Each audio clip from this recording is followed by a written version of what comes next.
My name is Kelly, and my journey through grief began on May 14th of 2011 when my son Eric died at the Children's Hospital of Philadelphia. Eric was 17. CHOP sent us home with a packet of resources, and information about the Center for Loss and Bereavement was among them.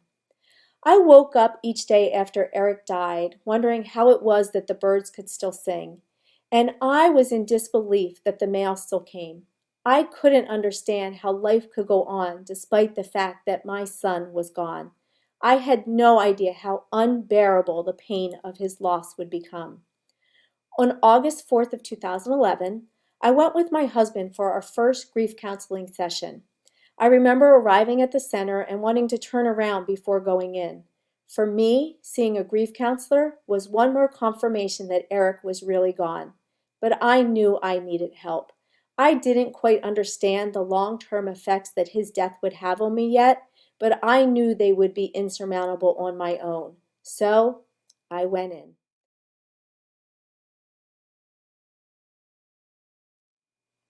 In addition to seeing Claire, I also participate in the center's monthly loss of child group.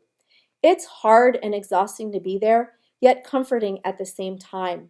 For the first time since your loss, you have found people who understand, people who get it like no one else can.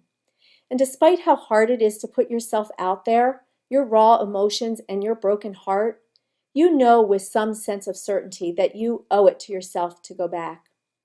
I wish you could experience the compassion we feel for each other when our actions speak louder than our words, when someone reaches for the tissues and passes them along, or when someone reaches out and extends a hand, placing it in another's, letting them know, we understand.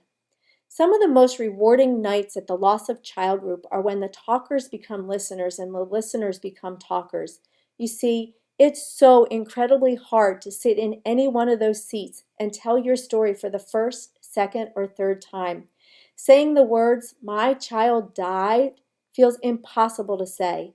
But you find over time that the words come, and as they do, so do the tears, and that's okay. Because along with the tears comes support from total strangers who become friends, friends who wonder and worry how on earth they are going to go on, friends who now belong to the group no one ever wants to join. As the group begins to unfold over subsequent months, the tears are less frequent as we open up to each other more and more, and there are often times when laughter replaces the tears. Part of the beauty of the Loss of Child group is that people show up. Unlike the support that we receive from family and friends who are there in the beginning but keep their distance as our loss becomes less new, we come back. Month after month, we come back and listen, nurture, and offer our help and support. The truth is that you don't need to know much about another person's grief in order to share it and help them bear it, but you do need to be there. You need to show up, and that's what we do at the Loss of Child group. Over the years, I have found individual counseling and the monthly Loss of Child group to be extremely helpful. And although I have been able to find the help and support I need to better deal with and process my grief, there was a time when I needed to find a way to help my remaining children do the same. And so my youngest daughter and I began to participate in the teen support group at Nello's Corner. We did so to be among others who understood her struggles, those who knew her pain. It was a place where I sought help to understand her grief at a time when I struggled to understand my own. My daughter was 13 when her brother died. We attended Nello's Corner for a number of years until she graduated from high school and headed off to college. She did so as a far different child than she was when she first walked through Nello's doors. She took her grief with her, but I was confident she'd be okay because she also took with her the tools she learned and the experience she gained while at Nello's Corner. As we left Nello's for the last time and the center prepared for a new group the following fall, we left behind what we were able to teach to those who work and volunteer at the center about our grief, hoping they can use it to help others who experience a loss that is as difficult as ours.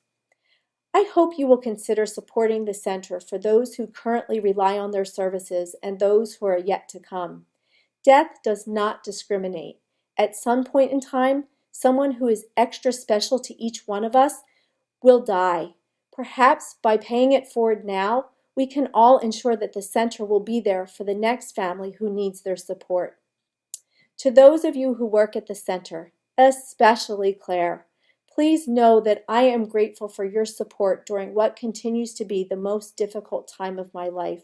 Your dedication, compassion, and expertise are appreciated more than you will ever know.